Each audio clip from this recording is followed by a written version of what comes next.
ಸುದ್ದಿ ಸಾಕ್ಷಿ ನ್ಯೂಸ್ ಚಾನೆಲ್ಗೆ ಸ್ವಾಗತ. ಕರ್ನಾಟಕದ ನೆಲದಲ್ಲಿ ಕನ್ನಡಿಗರಿಗೆ ಉದ್ಯೋಗ ನೀಡುವ ಸಂಬಂಧ ಸರ್ಕಾರ ಹೊಸದಾಗಿ ಕಾಯ್ದೆಯನ್ನು ರೂಪಿಸಿ ಜಾರಿಗೆ ತರಬೇಕೆಂದು ರಾಜ್ಯ ಸರ್ಕಾರವನ್ನು ಒತ್ತಾಯಿಸಿ ಕರ್ನಾಟಕ ರಕ್ಷಣಾ ವೇದಿಕೆ ಕಾರ್ಯಕರ್ತರು ಇಂದು ಚಿಕ್ಕಬಳ್ಳಾಪುರ ಜಿಲ್ಲಾಧಿಕಾರಿಗಳ ಕಚೇರಿ ಎದುರು ಪ್ರತಿಭಟನೆಯನ್ನು ನಡೆಸಿದರು. ಈ ಸಂದರ್ಭದಲ್ಲಿ ಕರ್ನಾಟಕ ರಕ್ಷಣಾ ವೇದಿಕೆಯ ಜಿಲ್ಲಾಧ್ಯಕ್ಷ ಎಂ.ಆರ್. ಲೋಕೇಶ್ ಮಾತನಾಡುತ್ತಾ, ಕರ್ನಾಟಕದಲ್ಲಿ ಇತರೆ ರಾಜ್ಯದ ವಲಸಿಗರ ಹಾವಳಿ ಹೆಚ್ಚಾಗುತ್ತಿದ್ದು, ಇದರಿಂದಾಗಿ ಸ್ಥಳೀಯ ಕನ್ನಡಿಗರಿಗೆ ಉದ್ಯೋಗವೇ ಇಲ್ಲದಂತಾಗಿದೆ.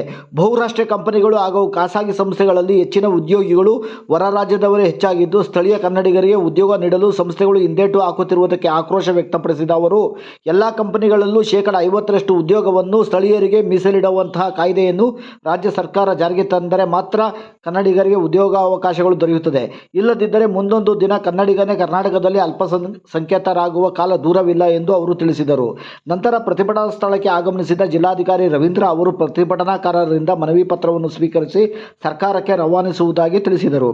ಪ್ರತಿಭಟನೆಯಲ್ಲಿ ಯುವ ಘಟಕದ ಅಧ್ಯಕ್ಷ ಬಾಲಕೃಷ್ಣ, ಮಂಜುನಾಥ್, ರಾಮರೆಡ್ಡಿ, ಅಮರನಾಥ್, ಗಂಗರಾಜು, ಶ್ರೀನಿವಾಸ್, ಜಗದೀಶ್, ವಿನೋದ್ ಕುಮಾರ್, ಮುನಿರಾಜು, ಹರೀಶ್, ಶಬೀರ್, ಶ್ರೀಧರ್ ರೆಡ್ಡಿ, ಪುನೀತ್, ವೆಂಕಟಶಿವಾರೆಡ್ಡಿ, ಸುಜಾತಮ್ಮ, ಗಂಗರತ್ನಮ್ಮ, ಸರಸ್ವತಿ, ರಾಜೇಶ್ವರಿ, ಶ್ರಾವಂತಿ ಹಾಗೂ ಇನ್ನಿತರರು ಪ್ರತಿಭಟನೆಯಲ್ಲಿ ಭಾಗವಹಿಸಿದ್ದರು.